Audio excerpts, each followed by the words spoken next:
Welcome to the Jackson Rudolph podcast. I am your host, Jackson Rudolph, and this is episode 63, brought to you by the one and only, the legendary Black Belt Magazine. And I am extremely excited for today's episode. I know I say that every week, but we just keep getting better and better every single week.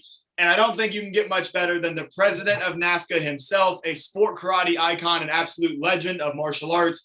We have president of NASKA, Larry Carnahan, on the podcast today. Mr. Carnahan, it's an honor to have you here. But first, I'll allow you to introduce yourself a little bit and tell our Black Belt audience, how did this whole martial arts journey get started for you in the first place? Well, hello, Jackson. It's a pleasure to be here. I want you to know I did call your father today, this morning, to talk to him before this goes on. It's been a long road. I've been in martial arts for 54 years. And when you call me up to ask me to do this, go back and look through those 54 magazines, a lot of Black Belt magazines, stuff like that, just kind of see how it's gone for the last 54 years. But we'll get into NASKA and all that stuff, I'm sure, with your questions coming up. But what got me involved with the martial arts? Is that one of your first question? Mm-hmm. Yes, sir. Okay. Well, I didn't know anything about the martial arts, obviously. I was a 17-year-old kid in high school, played a lot of sports, enjoyed sports all my life, ever since I was a little kid. But I was not a very large person in high school. I was about 130 pounds, and playing Texas football is not easy at 130 pounds. That's where I'm from, Dallas, Fort Worth, Texas. So anyway, me and my buddy were in the dressing room after a football practice, and we were just doing this, getting ready to go home, and we saw this bigger two gentlemen on the football team, sort of friends of mine, but acquaintances of mine, pick up a younger, smaller person and simply just put the person's head in the toilet. And me and my friend looked at each other. It was a prank in Texas. So it wasn't something terrible, but it was a prank they were doing on this young kid. But we asked ourselves, what would we do if they came over and did that to us? And we didn't know. We had no idea. So we thought it's a good idea to start talking about maybe taking some karate, taking some self-defense classes. So once the football season was over, me and him, a lifelong friend of mine, went down to the local karate school that we knew of, because we knew of a person in our school. We knew of one person in our high school that took karate. And that was just a rumor that he was taking karate, so we didn't even know. So we talked to him and found out what school he went to, and we went down there. So as football season was over, and we signed up immediately. So it was a self-defense situation that got me involved with the martial arts. I didn't want to have myself in a situation where I didn't know what I would have done. And so that got me started in the idea of taking martial arts. And me and my buddy that did that, 3 years later, we both made black belts. So we stayed at it and continued. That's very cool. It's always interesting on the podcast hearing how so many different people that became these great martial artists first got involved into it. Some people do it for fitness, for self-defense, just because they saw a movie and thought it was cool. So it's always cool hearing those backstories. But now most people know you as someone who is synonymous with the world of sport karate, right? So what was your first exposure to competition? You started for self-defense, but where did the tournament sport karate scene come into play for you? Well, where the competition comes in is, self-defense is what got me into the school to get me involved with the martial arts. But it wasn't self-defense that kept me there. It was the sport. When I found out about the sport, I didn't know there was a sport. And one day the instructor says, by the way, there's this karate tournament going down at that certain elementary school or something this weekend. You guys check it out. And so me and my friend did. We went down there. Back there, you didn't have to worry about having pads or headgears or anything like that. You just need a karate uniform and a cup. That's about it. And we walked in not knowing what to expect. And they kind of explained it to us. We paid our money and we went out and we competed. And I was lucky enough not knowing anything about competing. I ended up taking second place in my sparring division, and I was in heaven at that time. I just loved it and didn't have any idea what the future foretell, but I couldn't get out of my system. But I was very, it was very important where I was brought up, because Texas at that time, Texas was really a hotbed for karate. They had a national championship called United States Karate Championship in Dallas, Texas. And that was just an amazing event. The first time I went, I didn't go to compete. I just went to look at it, watch it. But I got to see people like Bill Wallace, Joe Lewis, people like that competing at that tournament. And obviously at that time, I didn't even know who they were. But since then, it just was amazing. It opened my eyes what was out there as far as the sport of karate. And as you know, Jackson, the fighting back then was totally different. No hand pads, no feet pads, no headgears. It's all just knuckles and bare feet. But that's all we knew about. So that was what karate competition was about as far as sparring goes. And so that's what's kept me in karate over these years, is the excitement of the sport. And I just wanted to go as far as I possibly can in the sport. And that's how it's gone so far. Yes, sir. And it's so interesting to hear you talk about how you couldn't get enough of it, because that's something I talked about last week on the podcast. We had Richard Plowden on, and he was talking about how he's a sport karate addict, and that's what's kept him around it. I sympathize with that. I'm a sport karate addict as well. And now I want to talk a little bit more about your competitive career, because a lot of today's sport karate athletes know you as president of NASKA, promoter of the Diamond Nationals, and don't even think about the fact that you competed back in the day. And before I ask you about it, I do have a little bit of a treat for our audience. So for those of you that have been watching the show, you know that my office is half the Jackson Rudolph podcast studio, which is what you see now. But then behind the camera is the Black Belt Magazine and Karate Illustrated archives. And I have here March 1984 Karate Illustrated. And look who's on the cover in that red uniform, Larry Carnahan himself. The cover article says Larry Carnahan, Karate's Renaissance Man backstage. It's kind of an exclusive interview. And then I just want to read this little excerpt at the front of the magazine here. It says, Larry Carnahan, Karate's quiet Renaissance man, with a record of success and intolerance for anything less, whether in his fighting career, his role in perhaps the best organized tournament around, the Diamond Nationals, or his new ambition in marathon running, which you might get into. Carnahan proves that actions most often speak louder than words. So very, very cool little piece of history there that I wanted to share. But with that intro, tell us a little bit about your competition career. Feel free to brag. What are some of your favorite moments? And then also just what was it like competing back then? Like the article says, I'm a Renaissance man backstage. I don't have a lot to say. I just try to do. It was all about competition, like I said, when I played baseball, football, basketball when I was kids. And I got into high school, I primarily just played football. But I wasn't big enough to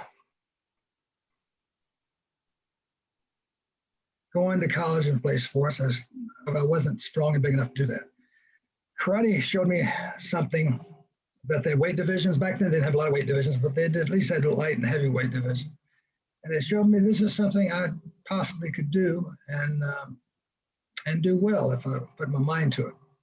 So I immediately started competing. And like I said before, I was so lucky to be in Texas because there are so many great karate people in Texas at that time. And the tournament situation there was very, very strong with Mr. Steen's U.S. championships. And so I immediately started competing. Going to Oklahoma City, just our neighbor state. There's all kinds of competitions you could go to, but I started karate in 1967, made my black belt in 1970. And by 1971, I won the Rookie Black Belt of the Year by the Southwest Karate Association, which was run by Alan Steen and Pat Burleson of Texas. And Pat Burleson is one of my instructors. Matter of fact, he ranks me to this day Although, like most people my age and been in the career so long, you've had a lot of instructors. And you gain from more instructors. You don't want necessarily just one instructor. So Mr. June Ree is my other master instructor, the late June Ree that passed away a few years ago. But I was very proud of getting out there and showing I could do it, and won Rookie of the Year. And also, they elected me on a team, a Texas karate fighting team, to go to Washington, D.C. to fight a Washington, D.C. team. Well, on this team I was selected for was Pat Burleson, an icon of Texas karate and one of my instructors as well. And my other instructor was on that team also, again, Chuck Lovin, was a student of Mr. Burleson's, and was a great icon of Texas as well. I pulled out a few magazines also. This is Black Belt Magazine, 1970. That's my instructor, Pat Burleson, on the cover. The article states, "Fighting Texans balk at beginner karate," because back then, karate was known as a blood and guts type karate when it came to fighting. Matter of fact, Texas received a lot of bad press. Probably go through a lot of these black belt magazines and find some of the bad press they got. I remember one article said that the mats ran red in Texas, but it was never that bad. But there, without gloves and things like that, accidents happen and there's injuries. But so I got to be on that team with my instructors to go to Washington, D.C. Little did I know that eventually I'm going to be moving to Washington, D.C. at that time. But we went up there and fought a Washington, D.C. team. And that's where I first found out that the style of fighting is so different from place to place. In Texas, it was less emphasis on kicking and more on punching and just hand techniques and blitzes and stuff like this. But I was always fairly flexible. I ran the hurdles a little bit in high school, not a lot, but a little bit. And so I was flexible and could kick, but you didn't think about kicking that much because it wasn't any better than a punch back then in Texas. But when I went to Washington, D.C., it was night and day difference, because that was more of a true Taekwondo system up there where they worked on kicks all the time. And so I was,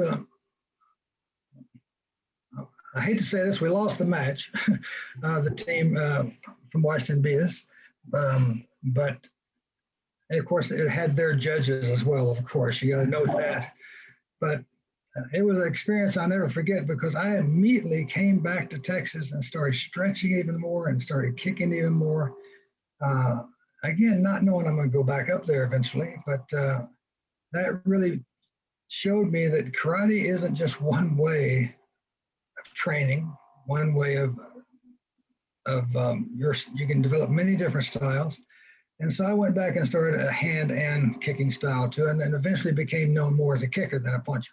So it changed my whole vision of martial arts by going out of state to compete. So that was, I continued to compete in Texas for a long time until I got this call from Washington, D.C., Mr. June Ree,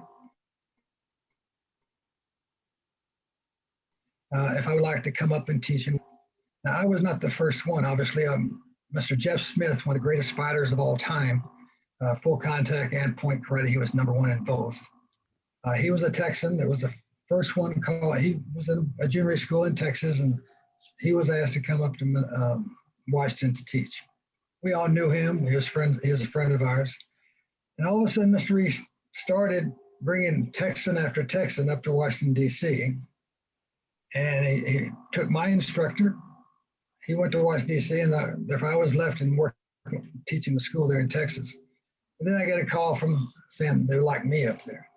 So by the time I went up to Washington, D.C., most of the schools were run and taught by Texans. So it was almost like staying home. I mean, I was still around my friends and the people that speak as strange as I do. So, I'd never been really away from home very much. Another quick story. The first tournament I ever went across the country before the team event I just talked to you about was as a brown belt, I went to June Reed's National Karate Championships in Washington, D.C. I had never been on an airplane in my life, never flew at all. And so it was my first time to fly. Actually, my mother made all the reservations, all those types of things. I never even did that before. And I'm on the plane. Somehow I got on the right plane and all that stuff. And we're getting there. The plane starts slowing down, says, we'll be there momentarily, so secure all your stuff you have, whatever. And it just kept getting longer and longer, and I felt we're not landing. And so and it was kind of making me sick to my stomach, that long process. I remember I've never been on a plane before. So I started feeling sick. So here I didn't know what I was going to do. I finally turned to the lady. Also, they made an announcement, we'll be landing in Baltimore, Maryland, very shortly. I said, oh my God, I got on the wrong plane. Obviously I didn't, but Baltimore, Maryland is very close by. You can take a bus to get to Washington, D.C. from there. But I didn't know that before I got on the flight. So I was panicking, actually. Telling that I asked the stewardess to come over, and I said, I think I got on the wrong plane because I'm going to Washington, not Baltimore. And she calmed me down and all that type of stuff. Remember, I was only 17 years old. And so anyway, she explained it to me. So it was, again, another one of those experiences you get competing and traveling across the country. But Jeff Smith had already been up there, so he kind of took me up under his wing to get ready for this karate tournament about to happen. I was a brown belt at the time. They had light and heavy, but he, for some reason, said, why don't you compete in heavyweight division? And I was only 130 pounds. I didn't understand why he asked me to do that, but I guess he knew the competitors better than I did because I didn't know any of them. And I found that the lightweight competitors up there were very, very, very fast. Something else I haven't really worked on that much. I worked on the kicking again and all this stuff. I didn't work on my speed. And I ended up taking first place in the heavyweight division. But then you turn around, you fight the lightweight guy, and he beat me, I think, 4-0. So he was the wise one. He was correct. Again, another learning moment in competition. You got to be quick, especially if you're fighting in a lighter division. So I flew back to Texas, got back on the plane okay, got back to Texas. But that kind of planted the idea of me coming back up there, and they asked me to come back up there.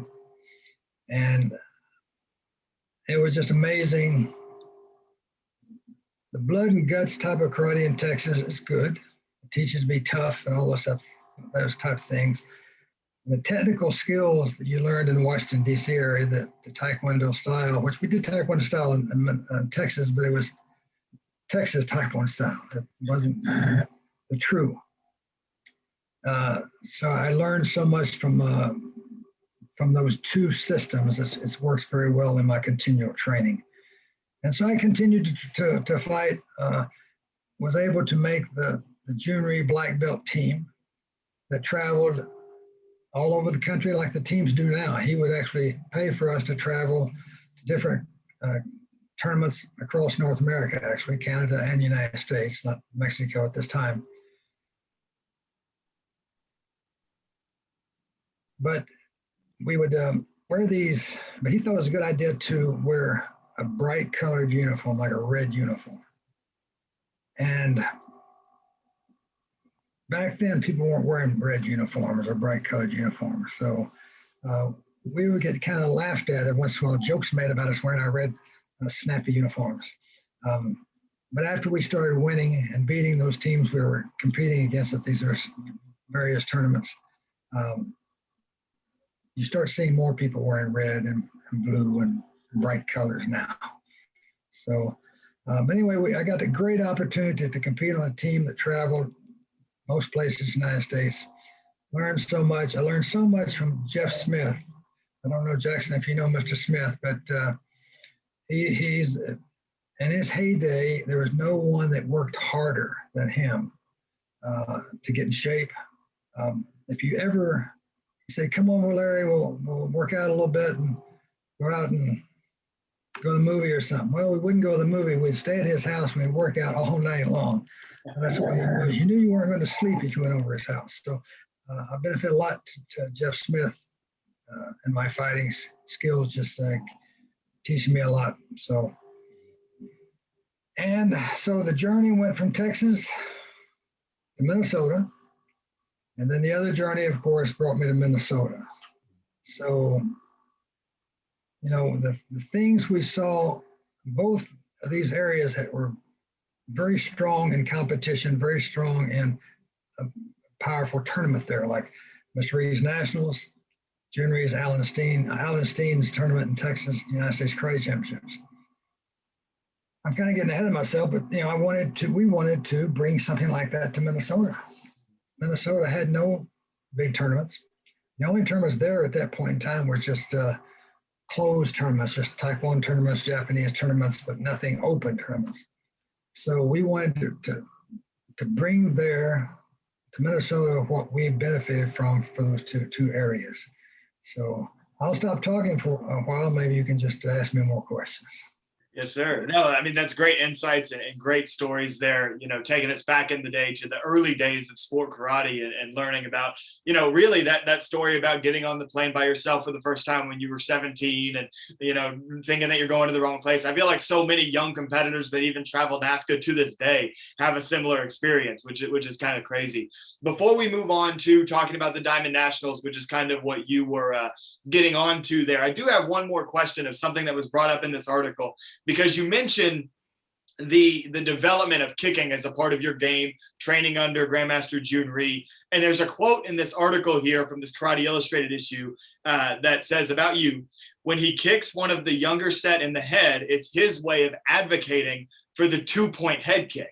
And I found that interesting because I'm like, wait a minute, does that mean they didn't have 2-point head kicks? So you were kicking people in the head to try to make a point that it should be 2 points? Is there any insight behind that? Is there any history there? I found that quote really interesting.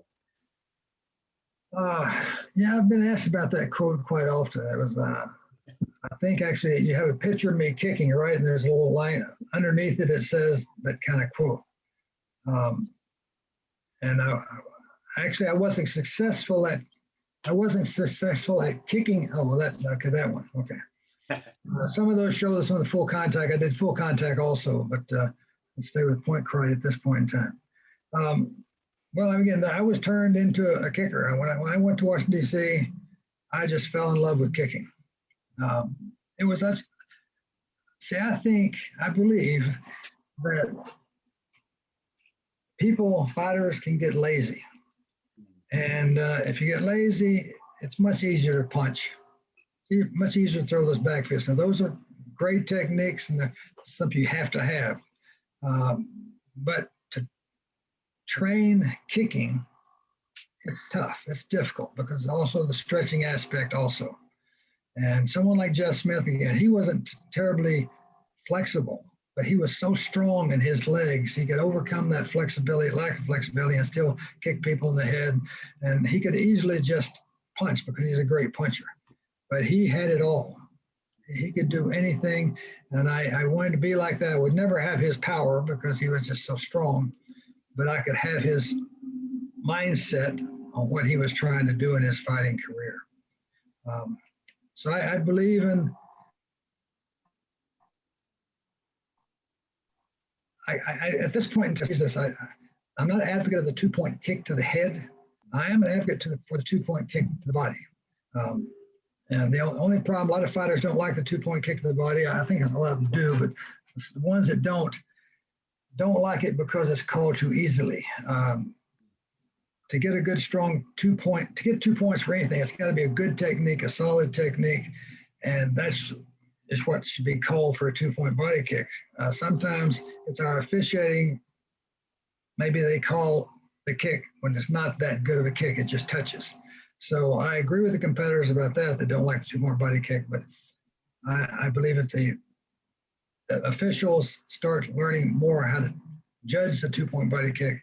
That will be an excellent technique to have. That's why I still vote for that when we have meetings and voting against it for it. I'm for it at this point in time, and it's going to stay at least for a while anyway.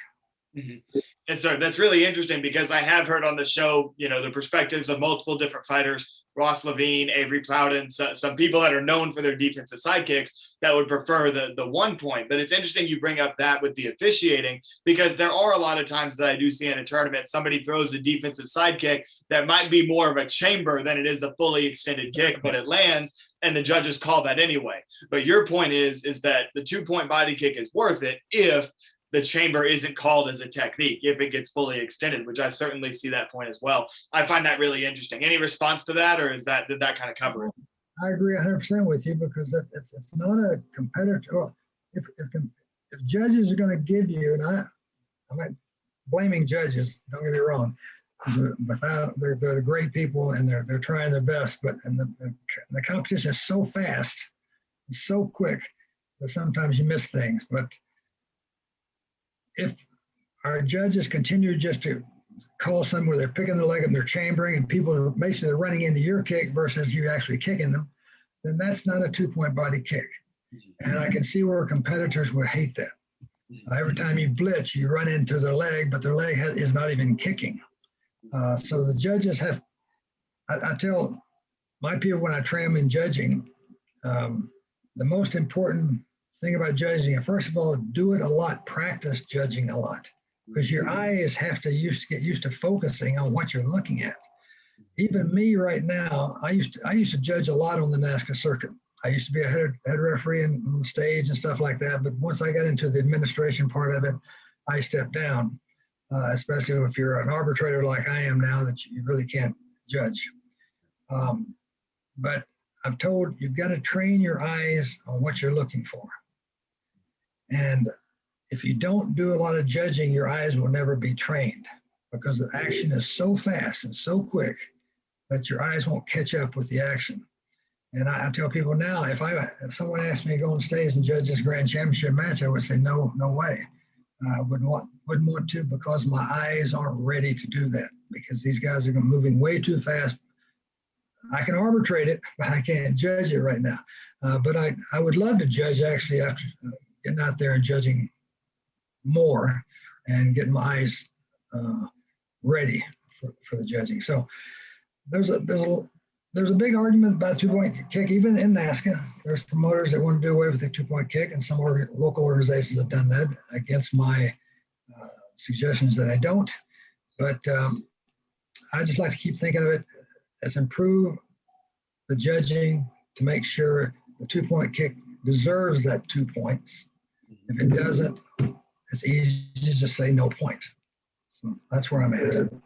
Absolutely. And I understand that. And for any of you guys tuning in, feel free to go ahead, drop your thoughts down in the comments. Why do you think that a body kick should be 1 or 2 points? We'd love to see some of those thoughts down in the comments. And ultimately, if that's a rule change that you want to see, or if you want to see that rule stay the same, the way that you communicate that is by putting it out on social media so the powers that be can see it. And that's the most important thing about, trying to push this sport forward, is that making sure that athletes, spectators, coaches, promoters, judges are all on the same page with what the set of rules should be. And we're going to get into that more later. Ladies and gentlemen, we are back. We apologize for those little technical difficulties there. Of course, when we have a great guest on, there has to be some technical difficulties mess it up, right? But we're back. We're going to dive right back into it. So, Mr. Carnahan, we were just about to talk about taking on a role of becoming a promoter. We've talked about being a competitor. We've talked a little bit about officiating.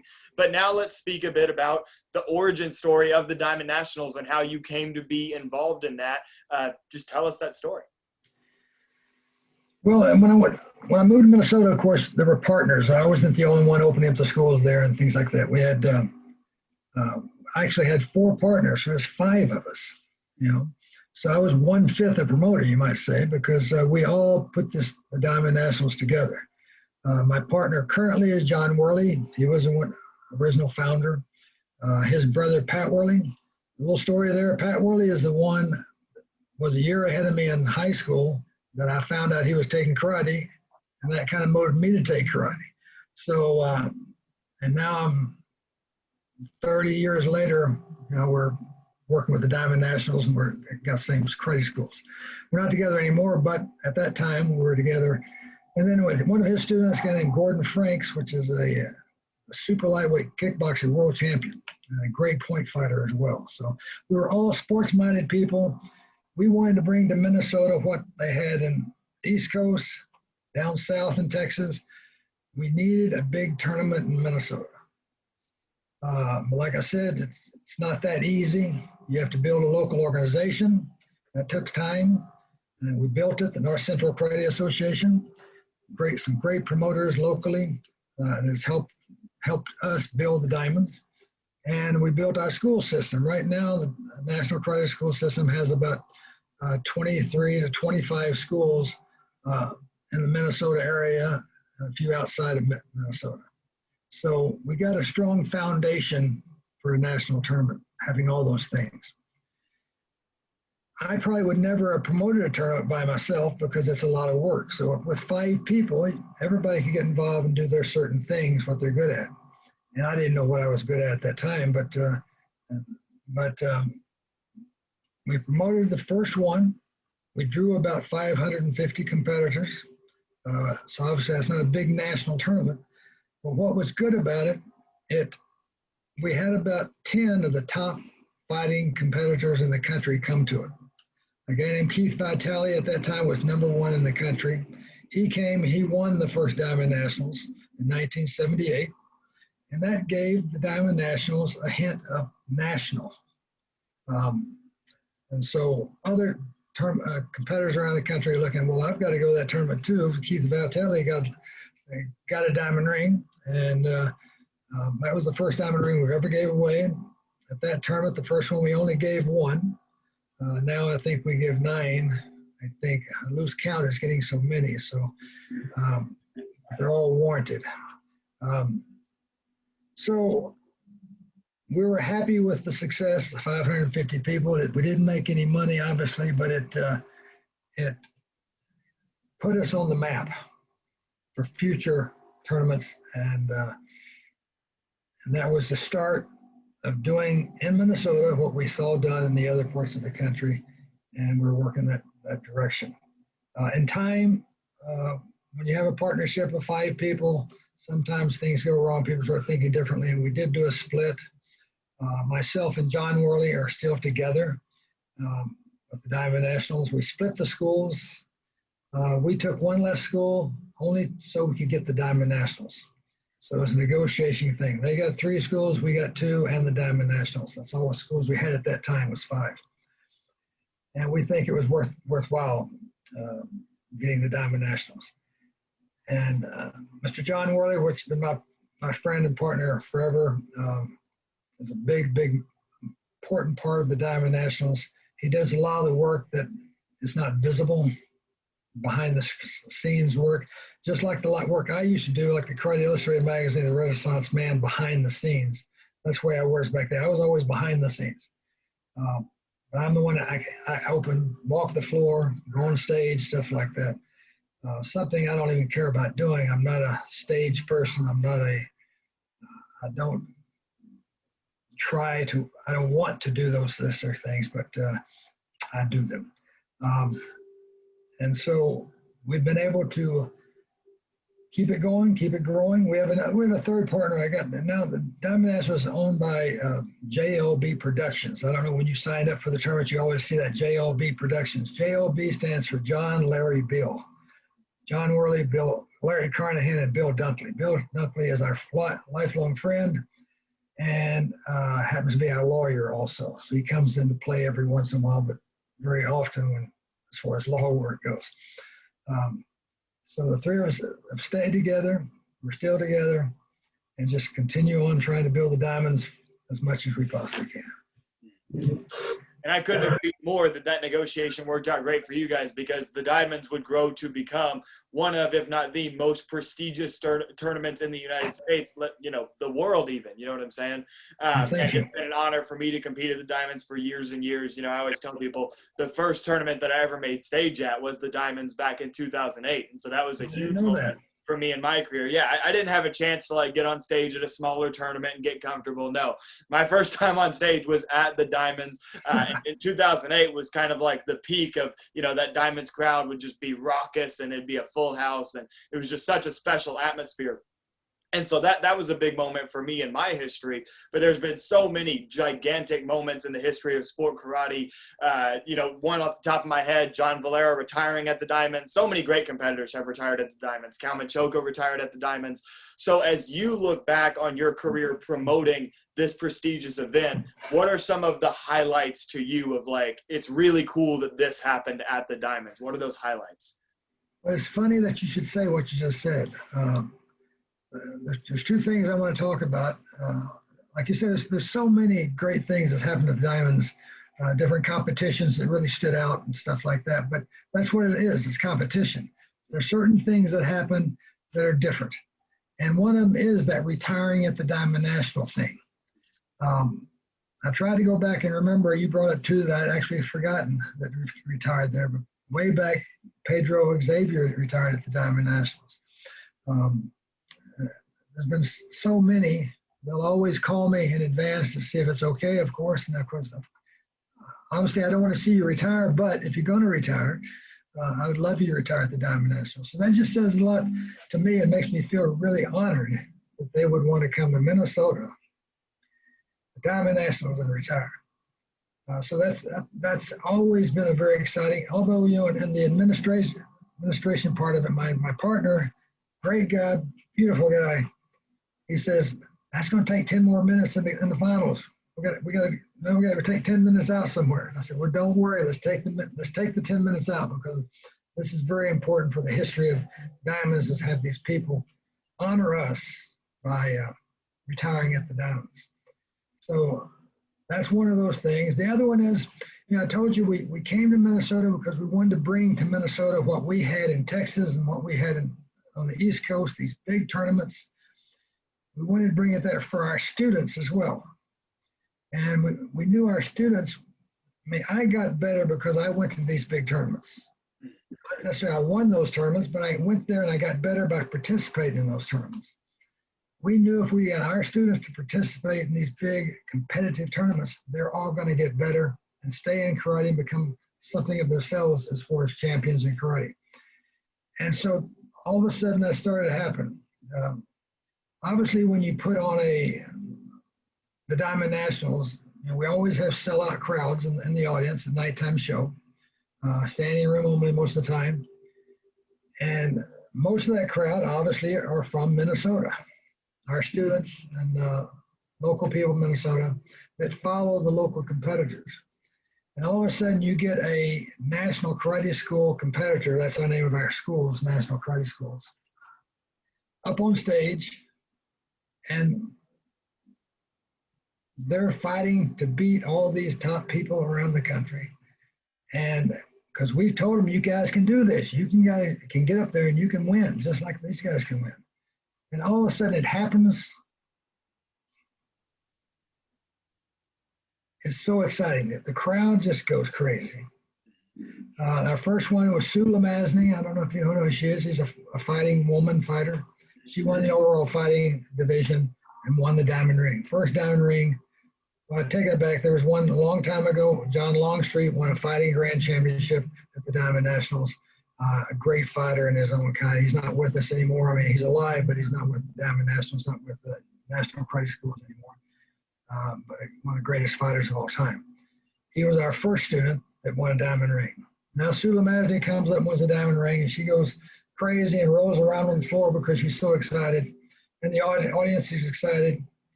And Ashley Ferruzzi, a student of hers, comes out and wins the diamond ring as well. And we have one of our instructors, Dee Everett. Her daughter now has won 2 diamond rings. And then back when, I don't know if you remember, Jackson, but when we used to do super fights with the Diamonds also. These are full contact fights, or not full contact fights. Super fights were hard point fighting matches. They're not quite full contact, but you can hit a little bit harder. And we had people like Hamid Ferruzzi, Elias Lemon, people like that. They won over 5 super fight titles. I'll make sure I'm not leaving anybody out because they work so hard. And we always told these guys that we get a tournament up here, you guys are going to be on stage and you're going to win someday. And all of a sudden they do that. And that makes me and Mr. Worley very, very proud, and we're excited. So those are very, very exciting times. They're personal because the people coming from Alabama don't care if Sue Madison wins, but we surely do. And the local people do. So those two, retirement on stage at the Diamonds, great competitors that will always be known. Another reason why we need a Hall of Fame is to get these people noted even more. So the young people out there know who are the champions before them. And that our students doing well on stage always makes us extremely, extremely happy. So yes, those are the biggest highlights for me. You bring up something that I'm very passionate about, and that is preserving the history of sport karate so that the up-and-coming generation and future generations can learn from the competitors of the past, the competitors of right now, and the competitors from the 3-4 decades of sport karate leading up to this point. And that's one thing that I've always respected about the Diamonds, is that you can go online and you can see everybody who has ever won an adult diamond ring at the Diamond Nationals. When you come to the Diamond Nationals night show, on the pamphlet, you can find the names of everyone who has ever won a diamond ring. So speak a little bit to the importance of preserving the history of the sport, as you already have. But then I also know that in the works, there might be a NASKA, North American Sport Karate Association Hall of Fame, coming soon, and maybe give us a little teaser about that project. Well, it's no teaser. It's a definite thing. We're going to do that. We've been talking about it for a long time. We have. Matter of fact, I'm going to show you. This is the start. This is a piece of paper, just lists of names of champions, not just champions of Diamond Nationals, but champions through the decades.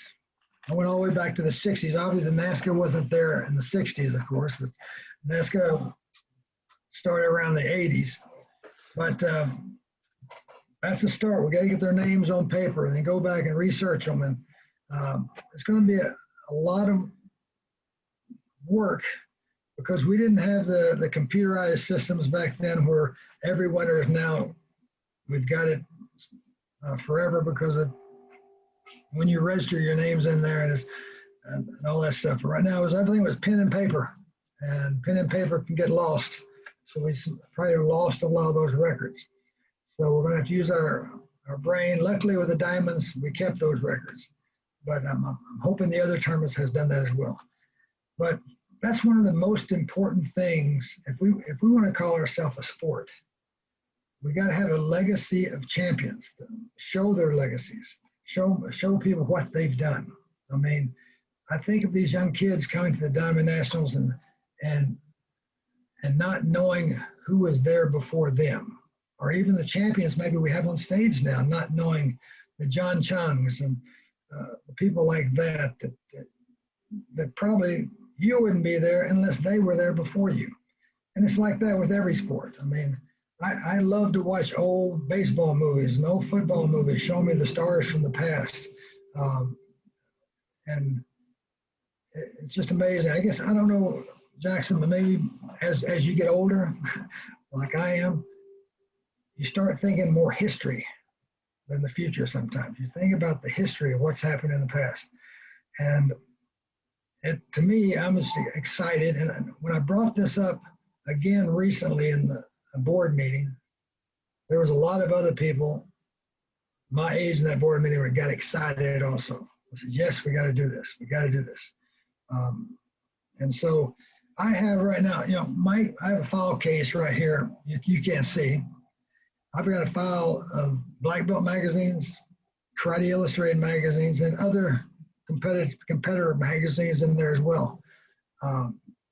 Those were just in boxes a couple months ago. I took them out of the boxes. I brought them in. I put them from month to month, year to year, so I know exactly where they are. And it shows me what magazines I don't have. I think one of the oldest magazines I have, a Black Belt, has nothing about sport karate here though, is 1968 Black Belt magazine. And there's a lot missing. So a quick question to you, does Black Belt magazine have a catalog of all their old magazines and Karate Illustrated magazines as well? Right here. Every issue that has ever been printed. Oh my God. 1967, I believe it was the first black belt, all the way through the last issue that we just released, as well as the red binders. That's every issue of Karate Illustrated. So we have a complete catalog of everything. Let me know what you don't have, and I'll help you fill in the gaps. Okay, good. That's what I was going to ask. Do they have extras? I don't want to take your only copy. But a lot of the answers about who won this, who won that, are going to be in some of these magazines. And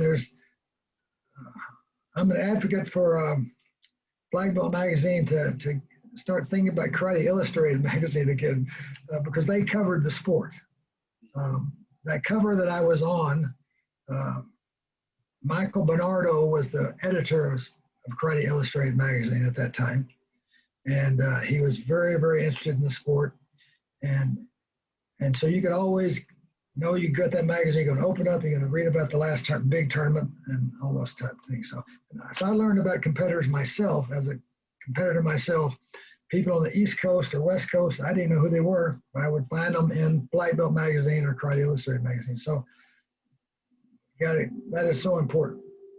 I got off track, so what put me back on track? We were talking about the NASKA Hall of Fame and kind of working towards that and how exciting that is. Well, I think with your help and Black Belt Magazine help, I think we can get this done a little bit faster to get some of these names that maybe we've forgotten, or records and stuff like that. But it's something, it's past due. It's past due. We've got to get it done. The reason I started thinking about it so much this year is why I'm sitting home in the COVID-19 doing almost nothing. That's what got me started catalyzing these magazines to make sure I know where they are and where I can get to them real quick. I pulled out some more here. I think you probably have showed the others, but they're just, you could spend a lifetime going through all those magazines behind you, of course. So there's so much history there that we got to get it going again. And I'm putting together a board, a committee to get this thing started fast. People like Dennis Brown is super excited about it because he's a big part of our history of sport karate. Absolutely. And so he's going to be helping. Christine Bannon Rodriguez, people like that have been very strong in the sport itself. We're going to have about a 5-person committee and get this going quickly. That's awesome. And I know a lot of sport karate fans and enthusiasts tuning in are going to be excited about that. So maybe it's just one more thing for them to look forward to. What's a ballpark, that introductory class for the NASKA Hall of Fame? How many names are we looking at? What's kind of a ballpark estimate of what that first class is going to look like? Well, yeah, I want to keep that first class not large. I want to keep it because I want it's going to be like anything. It's a Hall of Fame. And you want to make sure you've done all the things necessary to get into that Hall of Fame. So one, we have to categorize what that is. How many victories, how many championships, or what have you done, not just competing, but we're going to have an official Hall of Fame as well. Administration Hall of Fame, whatever. There's going to be things. What have you done for the sport to make the sport what it is today? And have other people benefiting from what you've done. So yeah, I would think that first would be less than 10, because we want to make it that important, but let them know next year there's going to be another 10. And anything coming out quickly like this, things can change. So we may decide to do more, to do less. But we want to have it something that those guys know, or we know. Everybody knows these guys, that they worked all their life to get where they've gotten and accomplish what they accomplished. And now we want to celebrate them. And like if you come to Diamond Nationals, our 40th anniversary of the Diamond Nationals, we were celebrating that. We had posters everywhere. We had pictures of competitors everywhere in booths and stuff like that. And we didn't do that necessarily for the competitors that are competing, old competitors or new. We did it for the young kids and all those people to go up there and say, "Hey, who is this guy?"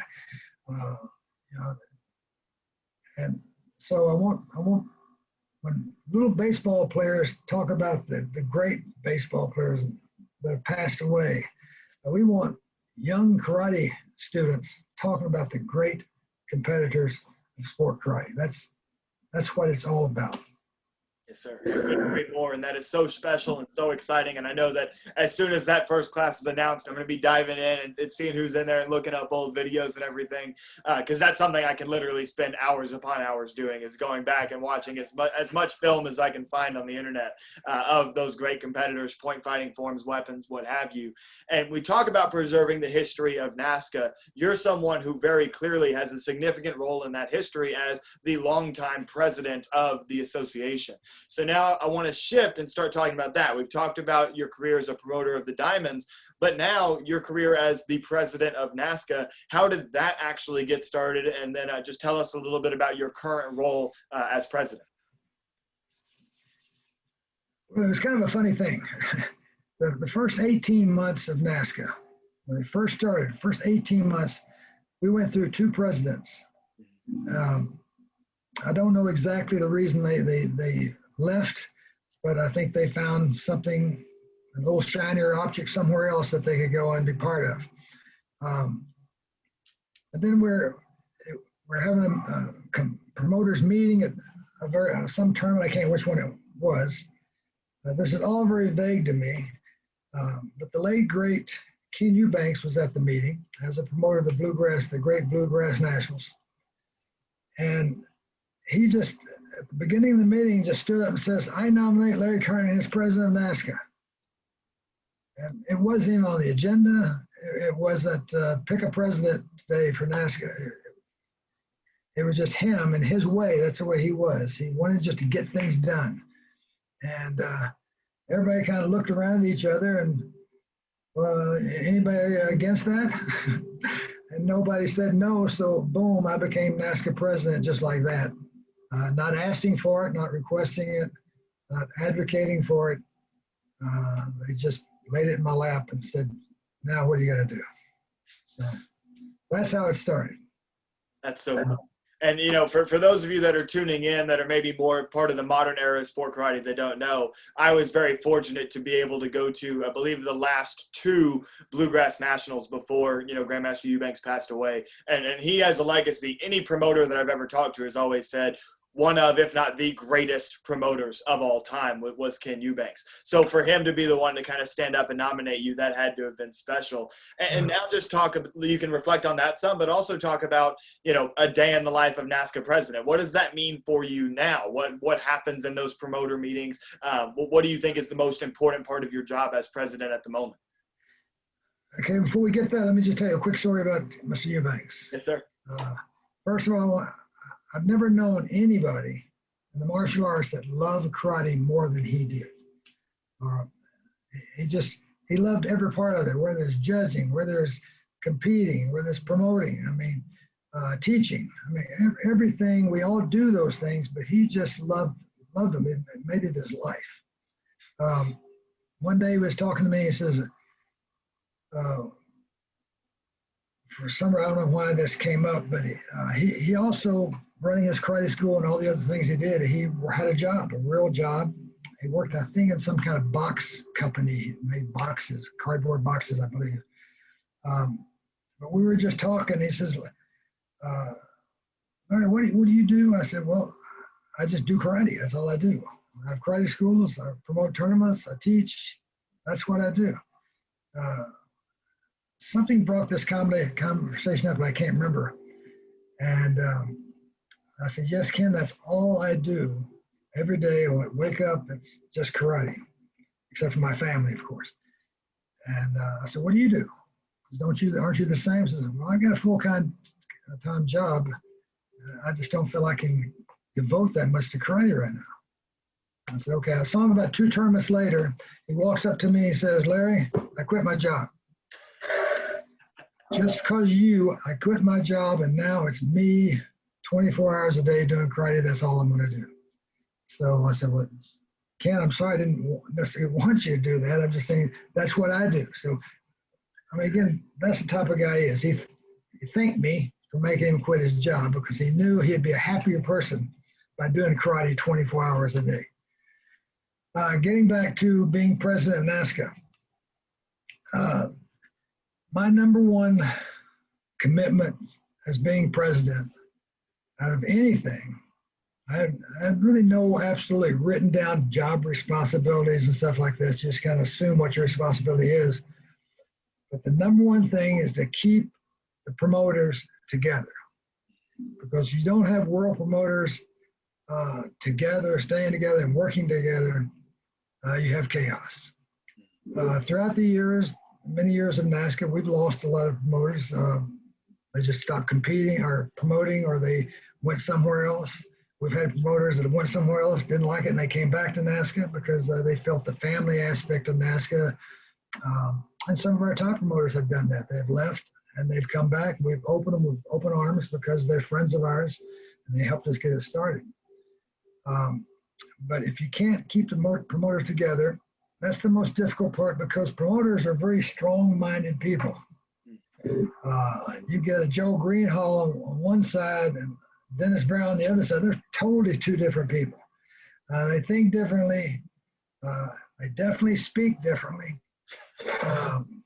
And Joe is the type of guy who will tell you what's on his mind that very minute. Now, right now, he's not a NASKA promoter. We hope soon that he's going to get back involved. He wants to get back involved and promote a world tournament soon, maybe next year.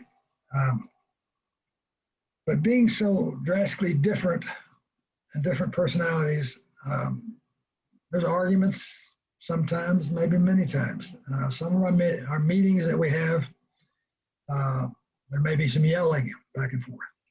But when it ends, the meeting ends, we're all in agreement of what we've made the decision to do. Number one and foremost, NASKA is a democracy. All the promoters, every promoter has one vote, including me, one vote. I don't have two because I'm president. No, I just have one vote because I'm the promoter of the Diamond Nationals. And that vote is very, very important. And because the majority rules, just like a democracy does in most cases. And so those decisions are hard to come by sometimes because people are so passionate, just like you talked about earlier about the two-point kick, a simple thing like that. Sometimes I'll start a meeting off as about a rule. So let's just get this rule out of the way and talk about it and get it done, and we go on to the big stuff. That rule will take an hour and a half to talk about. So nothing is small times when you're in a meeting with a bunch of NASKA promoters that want to get their way. And I mean, they all want NASKA to grow and get bigger and stronger, but they have their different ideas of getting it done. So that's my major job, I feel, is keeping the NASKA people together. If I have one ability, I can teach. If there's two fragments of NASKA, this group, that group, I've always been able to talk to both groups and as an independent, not take sides or anything like that. Just my only side I take is NASKA. That's my side. Sometimes promoters will take a side other than NASKA, and we have to bring them back. No, this is all about NASKA. If we all want to grow, we all have to think NASKA, betterment of NASKA. And so that's the toughest job. That is the very toughest job. And maybe even live meetings are one thing. You get in there and you can shout at each other, and we're all friends, but we shout at each other. Joe Greenhall shouts all the time, but he's one of the nicest guys in the world. So it's one of those things. You got to know the personality behind the guy that's yelling. And I think I know all the personalities. And so it's been a difficult job, but it's when you see that everybody is staying together, it makes you know that you did something. It's all about that. My talking made me go off the track. I was trying to get to one point, and that Do you know what my point I was trying to get to? No, I think that you gave some excellent insight. I think that all of our audience can understand how important that job is to keep all of the promoters together, because together, obviously, you're going to be able to achieve much more than if there was too many disagreements, and the importance of the president's job to kind of keep everybody working together and how important that is. You said that was the most difficult part. Go ahead. And I think as being an arbitrator at NASKA tournaments, I believe being an arbitrator, a rules arbitrator, is a very difficult job as well. But that also works with promoters. You're arbitrating between promoters, just like you arbitrate between two coaches or something like that. So that's helped me a lot in arbitrating with the promoters as well. They know that I'm on their side. So. Absolutely. And that's another important role, is when there are those rule discrepancies, somebody that can come in, explain exactly how it is supposed to be used in the ring, and be a voice of reason. That's very important. So you've mentioned some of the difficult, very important parts of being president of NASKA. What's your favorite part? Like, what is the one thing that you're like, this is really cool? What's the best thing about being the president of NASKA? You know, that's probably the hardest question on this list of questions that I received from you. Because I don't have to be a president or a promoter or whatever, that I feel when I go to a NASKA tournament, I feel the same things. So the only thing I could come up with, actually, be honest with you, is being the NASKA president makes me look at things maybe differently than maybe just a promoter. He's more concerned about his one tournament than me. I'm concerned about the whole circuit plus my tournament as well. Is a few years back, and you were part of this actually, I did a flyer, a small flyer, and showed competitors when they were kids competing, and then showed them again a side picture of them being an adult competing. And I just got a kick out of going through all those pictures and finding these competitors when they were 10 years old competing at the Diamond Nationals, and they were 20-something years old competing. And in many cases, you saw them doing the exact same technique on both pictures, but just once as a kid and one as an adult. Seeing kids growing up and becoming adults, just like you, Jackson, that is the most exciting thing to me to watch. I love to go out there and I look at those 17-year-old, 16, 17-year-old division, because I know those people are fixing to move up. And I want to see what our future talent is going to look like. And every time I see a parent say, well, my kid's moving up to adult, we're kind of nervous. I said, no, don't be nervous. Be excited. You may not win right off, but eventually you will. You'll be our champions of the future, and probably the very near future. So just sitting back and seeing you guys growing up, and your life NASKA has been such a strong part of your life, I hope, and I hope a positive part. That is the most exciting thing to me. It doesn't necessarily have anything to do with being president, but it may. I think because being president, I think I had the ability to talk to more people, not just as a promoter, but they come to me with questions, and they come with me with questions about their kids and stuff like that. And that was a thing I did a few years ago. Did you see that, by the way, when you were on the flyer? Yes, sir. First thing I did, I would take it to every parent first. See what I did. And, I can see in their eyes, they're pretty lit up about it. And I'm probably going to do that again over and over again, because I just thought that was exciting. But that was exciting for me. And so I guess that's kind of answers the question. And I couldn't agree more. I'm almost speechless listening to that, because that is something that people don't often speak about, but it's maybe because people don't have that same perspective that you have. And me and so many of my peers and so many people that I grew up watching, our life is sport karate. Like, we literally became adults. We grew up. We learned how to be a man or a woman in sport karate on NASKA, traveling the circuit, and met lifelong friends and made memories that will impact the way that we live the rest of our lives. And that is something that is incredibly special about what we do. People talk about how you get into the martial arts for the life skills and the principles that the martial arts teaches beyond just being a regular sport. But within sport karate in particular, it's like that gets taken to another level because of the community and the family that you have when you travel the NASKA circuit. You compete alongside people and you join teams and you gain relationships with these judges and promoters and things of that nature, and create these lifelong relationships that really can change the trajectory of your life. And I know that it has for me. And so I really appreciate you sharing that. Now I want to shift, speaking reflectively about the history of NASKA, because there have been many things that have changed over the years, whether it be rules or the tournaments that are around or the way that tournaments are run, divisions being added. You could make a list that goes on for a year, right?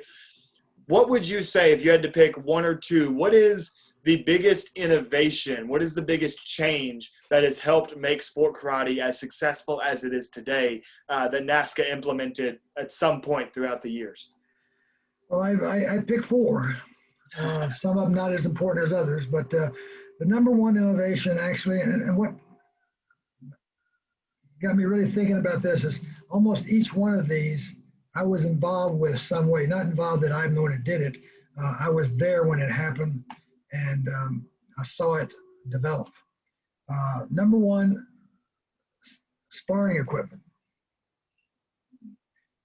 If any of you guys could ever go back and see, you can't just see it, you got to feel it. When you're out there fighting bare-fisted and bare hands like we all did, we think back now, how'd we ever do that, you know?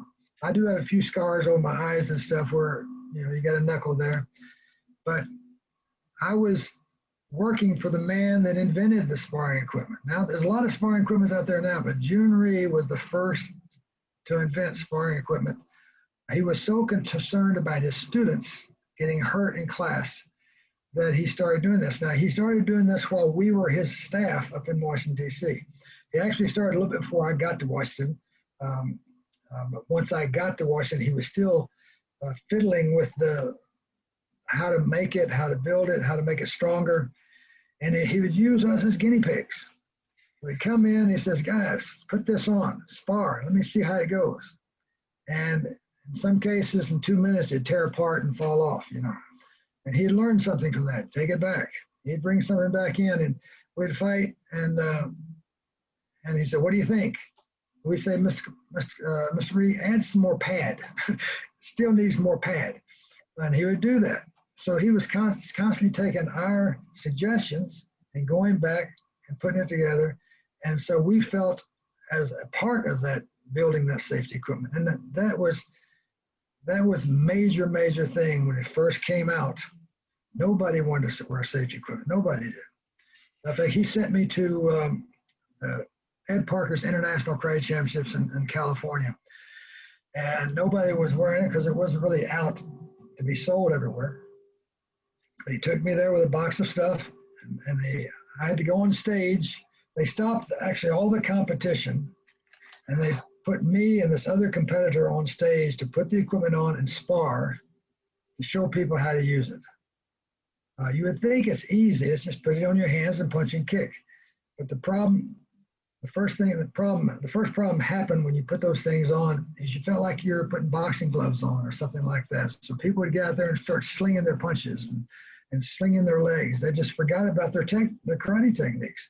And they were just changing their whole style of fighting. So you had to teach someone, do that same round kick, but snap it, don't sling it. Throw that punch and bring it back, you know, things like that. Don't try to follow through their head. And actually that they were invited to wear the equipment at the internationals that year. Very few people did because no one's going to change they're there to win, and that they're used to fighting with that equipment. But being on stage, showing people how to use it. And then Mr. Rhee sent me to Europe with boxes and boxes of equipment. And I spent about three weeks to a month in Germany, going from school to school. This is all laid out and planned ahead of time. I didn't plan it, but showing them how to use the equipment. And the best way for me to show them would be to put the equipment on and spar them. And after 3 weeks of going to school and fighting the students every night, I was getting black and blue. And because people kicking you in the leg and kicking in the butt and everything else, it's just, but it was, And in a way, I guess I was the first one to show the equipment to the Europeans.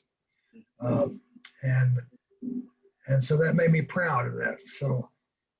So anyway, I think that's the number one sparring equipment. Is the first innovation came out. Number two, I think the advent of music to forms tremendously changed a lot. Again, Mr. Reed was known as developing what's called the musical ballet, karate ballet. He developed some team forms. He had people like Jeff Smith, the world champion fighter, get up there and doing musical forms just to demonstrate. And it was pretty, at the time, it was very innovative.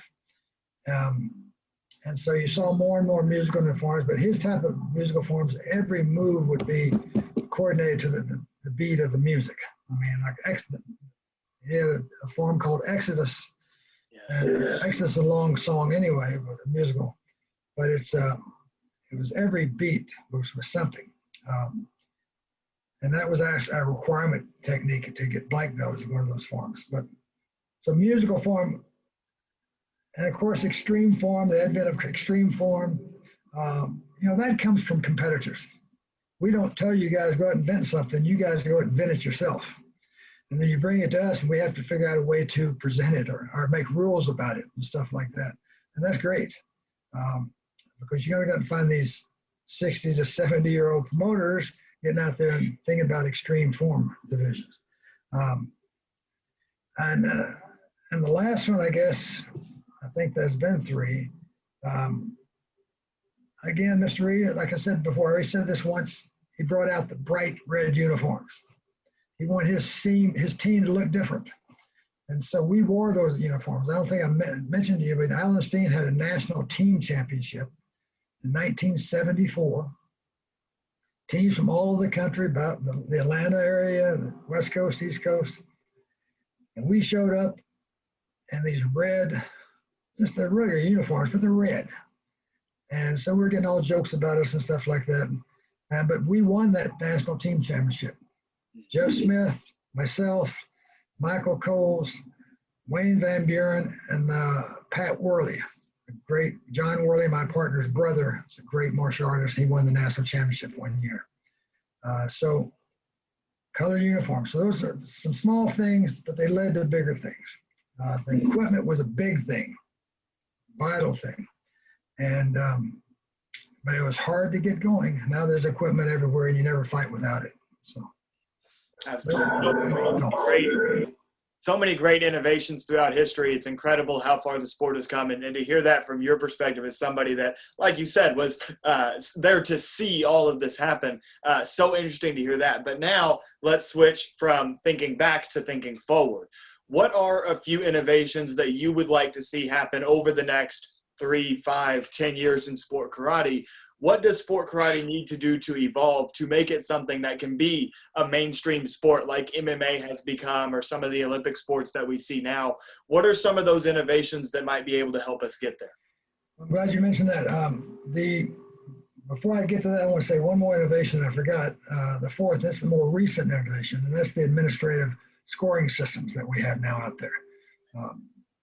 The old days we had pencil and paper. You have to write everybody's name down and take their cards and all that type of stuff.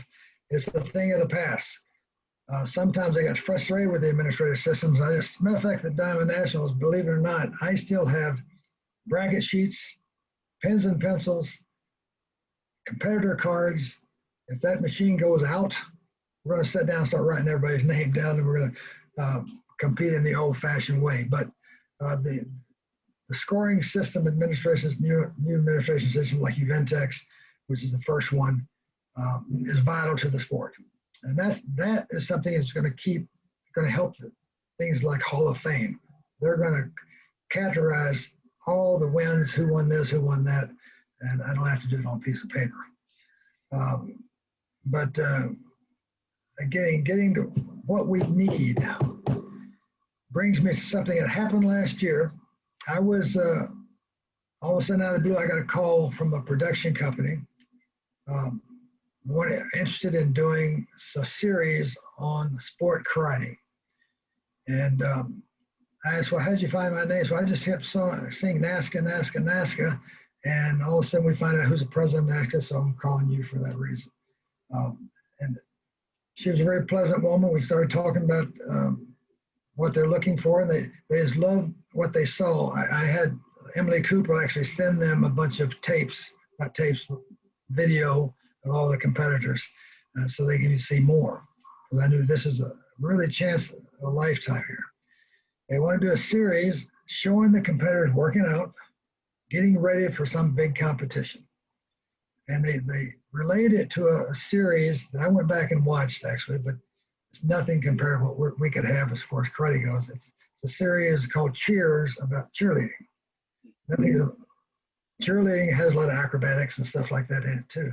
So they did a series about that, and I watched that to get the idea. They go in and get the characters, they cover those characters, they follow those characters, and it was going to lead up to the competition, and that was going to be at the Diamond Nationals. Of course, what happened? COVID-19 canceled that completely out. The whole idea was canceled. So I didn't hear back from them, but last month I did hear back from them. They called me back. They're still interested, and they want to do something. Hopefully this year. I'm telling them this is this kind of a build back year. We're building back, but we're very interested in keep the conversation going, and they're very excited about it. And that's what we need for the sport to move forward. Anything you get on TV, sports minded or just karate minded, martial arts minded, it's not going to just help the sport. It's going to help the karate schools. And the karate schools, that's where our sport competitors come from. And so by helping the schools, you're going to build the sport gradually. But that we need to be looked at. We need people to see the great Jackson Rudolph, what he can do with that bow. You know, it's just they're just missing, not seeing. I mean, me being in the karate industry for 54 years, I still look out there and see people do things that just amazes me, both in the fighting and the forms and weapons.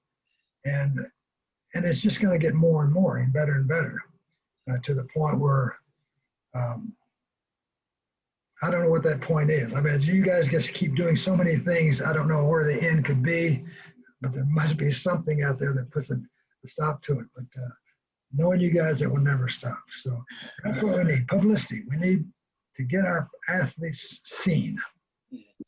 Yes, sir. I couldn't agree more. And sign me up. I'm happy to be a part of anything that helps get our sport out there. And you know how passionate I am about spreading our sport to a larger audience. And that's something that I think is a hot topic, is getting schools to support sport karate, how important it is to get those schools to buy in. And then if we're on television, we have the kids watching us on TV, and then the kids are coming into the schools to learn sport karate. So that puts the pressure on school owners to be teaching sport karate, because that's what the kids are coming in for, because they want to learn how to be like the people they're seeing on TV, winning the Diamond Nationals or whatever other major tournament that might be featured. That's something that I agree is completely vital to the continued evolution of our sport. Well, being an instructor myself for so many years, I mean, an instructor ever since I started teaching when I was at Greenville in karate, just assisting. And just really have stopped teaching in the last few years because mainly of COVID, first of all, but I'm just getting old, what can I say? But when people came to school to take karate, not a soul ever came up and said, why did you come in? I want to do sport karate. Nobody does that. They would come in for self-defense. I want my son to learn manners or whatever, or get in physical, better shape. It would be great to have competitors, kids come in. I want to be like that guy I saw on TV the other day, doing that form or doing that fighting scene or whatever. And I'm coming in to do sport karate. That would be fantastic. Absolutely. And I think that is the vision for the future of our sport. And speaking about looking forward in the future, we are primed for a NASKA comeback coming up here just right around the corner. NASKA, the World Tour, is going to be back, starting with the Battle of Atlanta. So give us a little preview. What is that going to look like? And just talk about NASKA making the comeback out of the COVID-19 pandemic. Well, if I was to choose one tournament to use as the comeback tournament, that would be the Battle of Atlanta. One, because they're well staffed, they're well organized, and they've been running a regional circuit right now in the state, because Georgia and Florida are so wide open. I mean, they're acting like there's no COVID in some of these states, which is don't agree with. But they've got the experience last year of running their tournament on a smaller scale using the COVID protocols, and so they've got that they've already done. The other regional tournaments they're handling in Georgia and Florida, they did that as well. And they're finding out what's going wrong, what's going right, and so they can correct that. Now, when you bring in a tournament, say we have, I think last year the Battle of Atlanta wasn't a NASKA rated world tournament because we didn't do that last year, but he had a small tournament of 350 people. Now to make that 1,500 competitors or 2,000 competitors, how do you social distance that? It's just next to impossible. If it was done, you're going to have to have a lot more spaces, more rooms to put people in to get them away from each other. But besides competing, what's the first thing that comes to your mind about why you got involved in the sport? And you might not pick the thing I said, I think, because I can't present it properly. But I'm going to put it in a question format. The social aspect of karate is so important. I, as a competitor, when I went to a tournament in Washington, D.C., or just out of the state to Oklahoma, from Texas to Oklahoma, I met new people I'd never met before. And I made new friends. And I've learned things from those friends. And the same thing you think happens with you, I'm sure. People find their husband and wife on the circuit sometimes. They get married. I mean, it's that important of a thing. It's a very social atmosphere in karate tournaments. And when you have a social atmosphere, it's kind of hard to social distance and stuff like that. So that's what we're up against. To still have that camaraderie with each other, and being social with each other during COVID-19. How do we mask the two together? It will be hard when the tournaments are back big, but if they're back big, I would think the COVID is being under control at that time. That's what I hope. I've got my vaccine. Have you got yours yet? I haven't yet. I need to get on that. Well, I got mine because I'm older, but my wife and I have ours, and we had our first live black belt test at National Karate this last Saturday. We hadn't had a black belt test in a year and a half, over a year and a half. We've had some Zoom black belt tests, Zoom's great for some things, but not for testing and stuff like that, I don't think. But it was just great getting back there and seeing students, seeing instructors, talking to them. We still social distance. We cut our exam in half, did 2 black belt exams, because with our schools, we had 84 people testing for different ranks of black belt. And so we split that in half, made 2 different ones. You had to come at different times. So we kept it a smaller, big gymnasium. But that's going to be the hard thing, the socialization part of it. We can get in a room, we can fight, we can do farming and weapons. But you guys, I know, like to come and enjoy yourself as well, right? Because I know I do. I enjoy talking to the promoters. I enjoy talking to the parents, and I enjoy talking to the competitors. And so that's the part that is going to be hard if we're going to have to social distance too much. But Battle of Atlanta is the best one to start with, just because I've had a history with that.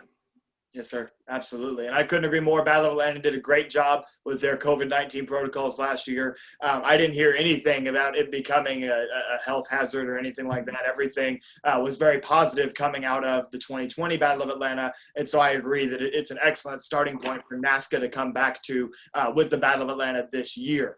And so we talk about COVID protocols and social distancing. What protocols are NASKA going to put place on the tournaments that are part of the NASKA circuit? Specific social distancing guidelines? Is NASKA mandating the use of sessions, as many tournaments have been doing recently, to kind of keep competitors apart? From NASKA, what are those protocols that competitors can expect?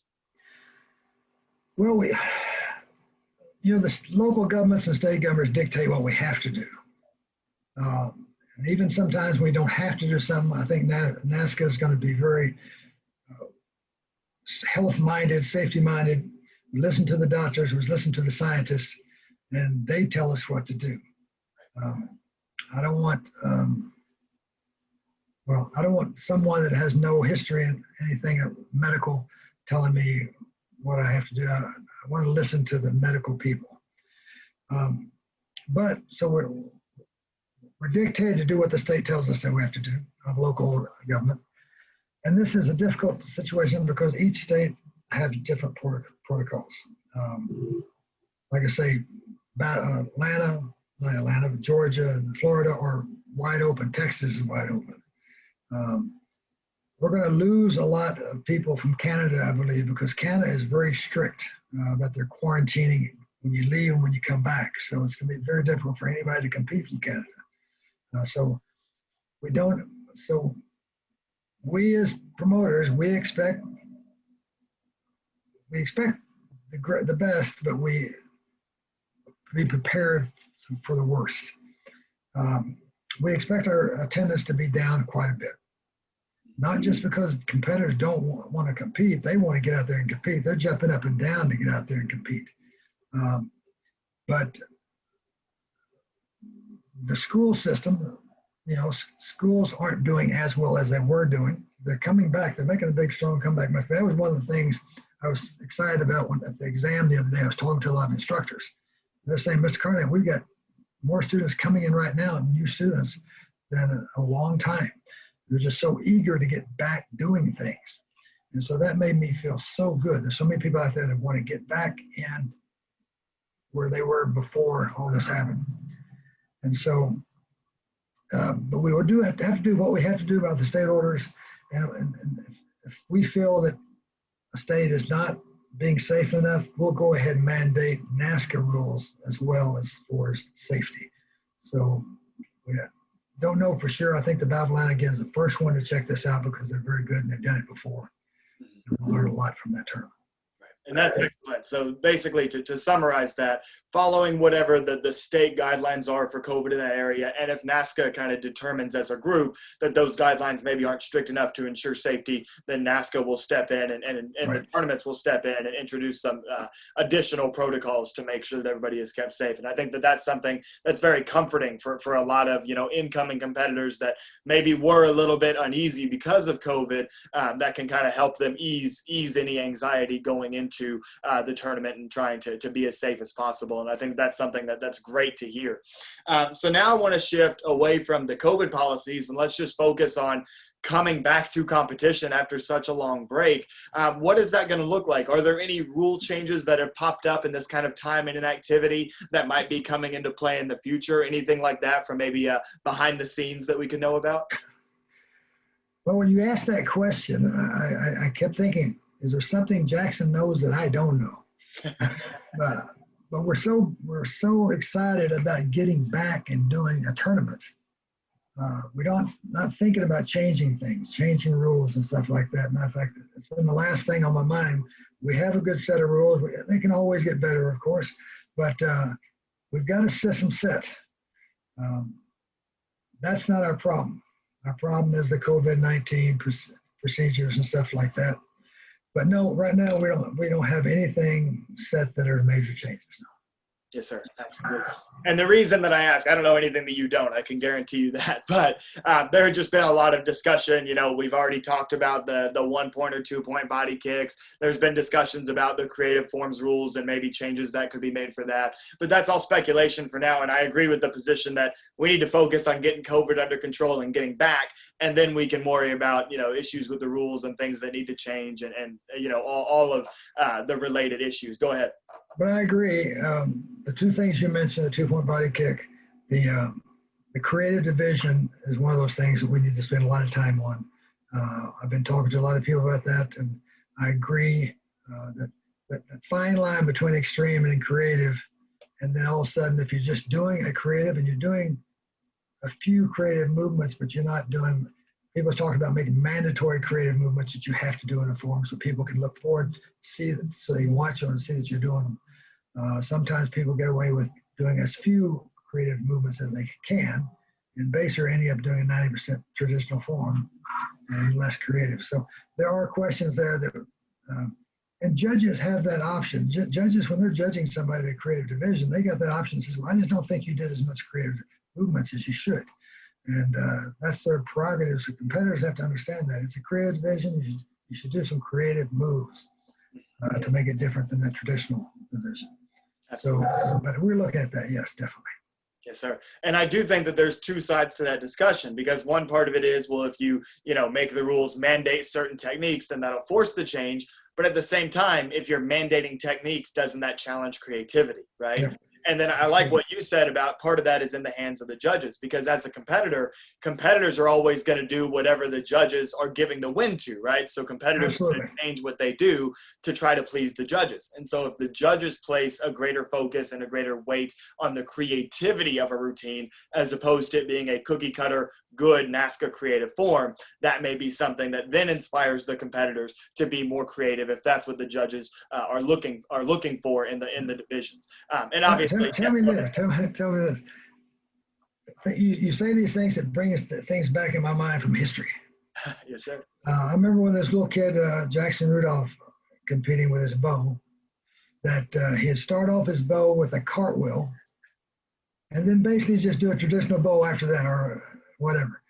And we used to get all kind of complaints about that, and you call that an extreme form. So that's the things we got to look after. People like you, Jackson Rudolph. Yes, sir. But that again goes into the competitors are going to do whatever they can within the rules to try to find success. So with that particular performance, it was the extreme division, and I was running a creative bow form with a cartwheel at the beginning, because at the time, to qualify for the extreme division, you just needed the one inversion. Exactly. So I did my cartwheel and then ran a bow form, and then I remember it was Joe Greenhall, who was the center judge, who a parent complained, and Joe was famously like, but his bow form was better. And so that was the reason that Joe gave me the win. But those are the types of moments that can also inform us about future decision making and try to create rules that better and create expectations from the judges that give us the best chance of getting the performances that we expect to see in a given division, like what there was back in the day when there was the American division and the Korean division and the Japanese division, in which kind of specific types of forms is what was expected in each of those divisions. So now I want to get into another rule question, but this one doesn't actually have to do with the process of competition, but more so with the point keeping. So with NASKA making a comeback and there being World Tour events, Bad Level N and US Open currently on the schedule, potentially more events coming after that, are we looking at any type of a best of rule as far as point keeping goes? I know in the past there's been a best of 7 or a best of 9 tournament scores. What is NASKA thinking about as far as the point keeping to determine world championships for these in-person World Tour events? Well, this is one of a difficult question, because we don't know absolutely 100% how many tournaments we are going to have this year. As I go through the calendar, I see 7 likely that we'll have, but even a few of those are hedging because their state hasn't reduced their regulations at all. Canada, I don't know if they'll be able to even cross the border to come to the United States without quarantining for many days. So when we have such few events, you don't want to punish people for going to these events and then taking the points away from them because they went to too many. We don't want that. We want people to compete as much as they possibly can and want to, but we know also there's certain people that can't compete as much, can't travel as much. So right now we don't have a best of rule, to make it this long story short, but we're going to be looking at that. We're going to be looking at that very seriously in the next few days as we get a bigger commitment from the promoters, whether they're for sure going to have their event. And I don't think anybody can absolutely say 100% they're sure. But we just got to get a handle on exactly how many events we're going to have first. But right now, there's no best of scores. Yes, sir. And that's understandable. In order for there to be a best of, you would have to know how many tournaments are actually going to occur. But it is interesting to know that that is something that's being kept on the table. And I think that that's something that will reassure, especially a lot of parents, that coming out of COVID and there's been the unfortunate job loss situations and everything else, parents might be trying to navigate, okay, how are we going to get to which tournaments and how are we going to afford all of this? And I think that a best of system, especially with the uncertainties of today, once we know how many tournaments are there, is something that could prove beneficial, and we look forward to hearing more updates on that front. One more, I guess, kind of administrative situation that I think will intrigue a lot of competitors, particularly in the adult division, is I've heard that there's discussions about changes to the prize money, potentially to help tournaments, as tournaments are trying to put on events, expecting lower attendance and coming out of times when they haven't been able to host tournaments. What expectations are there right now for prize money for adult divisions in NASKA World Tour events starting at the Battle of Atlanta? Well, I'm sure competitors have seen on the Battle of Atlanta's website the prize money is listed. We've reduced the prize money tremendously this year. We have looked at things, and seriously, the numbers that most promoters are saying is that we think maybe we might be 50 to 60% of what we normally are. We're hoping bigger, obviously. So we have to cut some places, and we hate to cut prize money, but we are building back. We're not like starting where we were before. We're starting in some cases almost all over, and seeing what we can build back to. And so everybody's looking at cuts. We're looking at our facilities, our venues. And in most cases, all of them are being very negotiable. Our venue up here in Minnesota, the Hyatt, they've agreed that they're starting to see getting bigger groups come to their hotel, but they totally understand and they're reasonable in the logic that maybe we can reduce our room rates and things like that. But the promoter side of it, we have to be protected. We don't want to lose tournaments. We want, if you all of a sudden, Jackson, a lot of people don't know, running a world tournament is not necessarily a profit-making situation sometimes. There's promoters that have lost a lot of money in the past, and there's promoters not making much money if we're going to have 50% of our registrations. So we got to protect the tournaments. As a NASKA promoter, I have to say I have to protect the promoter. I want to give as much as we can to our competitor. We hate taking things away from our competitors, but we kind of both are giving and taking a little bit. And so obviously nobody is going to love the prize money being decreased, nobody. But I'm just hoping they'll be reasonable enough to know that we're looking at what we can handle with that, I think, right now. We're also leaving it open for all the open weight divisions, the musical synchronized forms and weapon divisions, and things like that. That's never been mandated money, prize money. Promoters could give what they want. So if all of a sudden a promoter has a decent turnout, a better turnout than expected, then he can put more money toward that. Maybe they can help people out with rooms and stuff like that. It's all things people can do to help the promoter, to help the competitors come to their event. But we do hate to say we did have to cut the prize money basically in half for this coming year. And that's something that I understand. And although as a competitor, obviously, I'm not going to be happy about that decision. That is something that me speaking directly to any competitors watching this podcast right now, I encourage you to be empathetic, because the tournaments are doing everything that they can to come back and give us an arena to compete in, which is something that, quite frankly, we have not had in over a year at this point, outside of virtual competitions that as we all know, don't feel the same as when you're on stage in front of a crowd competing for an overall grant. So while obviously I'm not happy about prize money being cut, no competitor is going to be happy about it. I do encourage all competitors watching this to empathize with the promoters and understand the fact that they're trying their best to just give us a place to compete again. And I'm confident, and I'm sure Mr. Carnahan will agree with this, that when the resources are there, these tournaments will be compensating competitors like they used to once again. And one other point of clarification just for our viewers, the reason that NASKA tournaments all have the same prize money, he mentioned, that tournaments can pick and choose what they want for open weight and for the synchronized divisions and the team demo divisions. But for the actual individual overall grand championships, that number is mandated so that there can't be a tournament that says, hey, we're going to give $3,000 for grands, and everybody just goes to that tournament instead. That's done so that the tournaments can play on an even playing field when attracting competitors to their event. And that's something that I encourage competitors to be empathetic about as well. Anything to add to that, Mr. Carnahan? One thing I'd like to add is we're not telling the promoters they can't do something new and different. I mean, if you there's always, back when we did super fights, that was a non-NASKA division.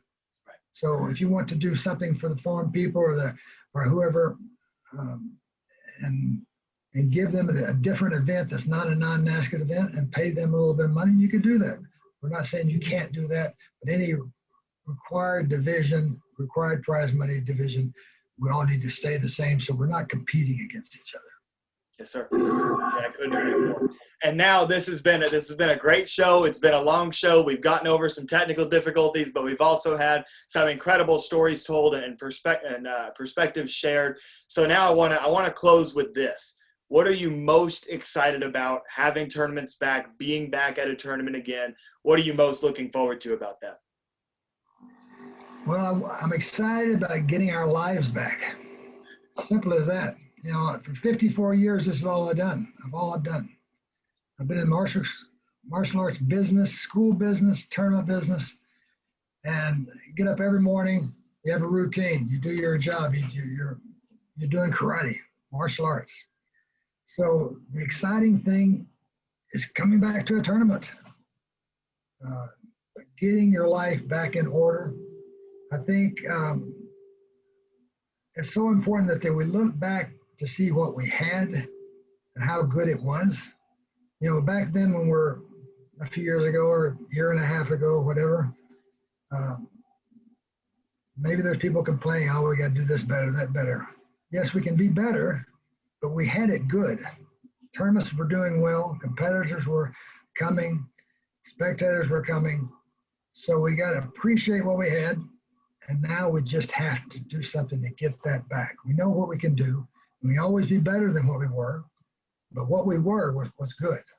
That's very important to understand and remember.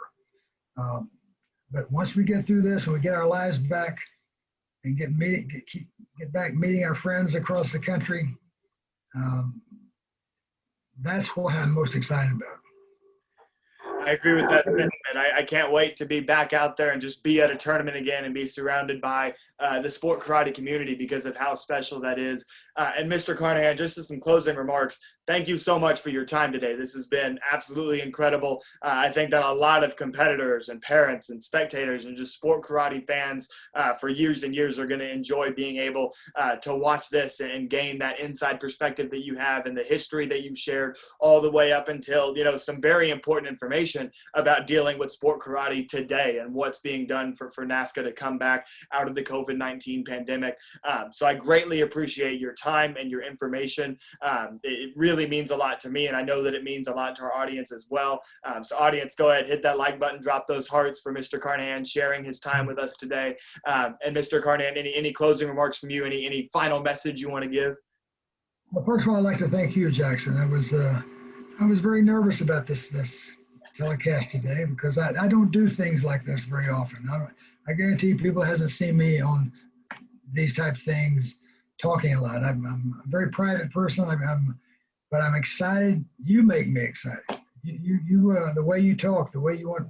I know how much you love the martial arts and the competition part of it, and so that's why I want to get back and see all these faces, these people loving what they're doing, and I just want to say thank you for letting me do this, And I look forward to seeing all the other people out there that are planning to come to our tournaments. Come up and say hello. I'll shake everybody's hand, or maybe elbow, whatever. But I'd like to see you again. Looking forward to seeing everybody. Yes, sir. Thank you so much once again, and thank you for the kind words as well. That really does mean a lot to me. And thank you to our audience for tuning in and enjoying the show. If you're tuning in towards the end of the stream here, feel free, go ahead, jump on back. All types of great nuggets of information throughout the show. And because this show did run a bit long, I will be dropping, if you're watching on YouTube or maybe even watching on Facebook, look down in the description of the video. I'll drop some timestamps for some of the major topics that we've been discussing throughout, so you can kind of click through and get those pinpoints of some of these great stories and really pertinent information that I know everybody wants to hear. Thank you to Black Belt Magazine for hosting another episode of the Jackson Rudolph podcast. Once again, if you guys are enjoying this, hit that share button so that all your friends can see it. Spread the message of sport karate to the world. Help us grow. Help us be successful. I'm Jackson Rudolph. This has been episode 63 of the Jackson Rudolph podcast, and I'll see you next time. Thank you, Jackson.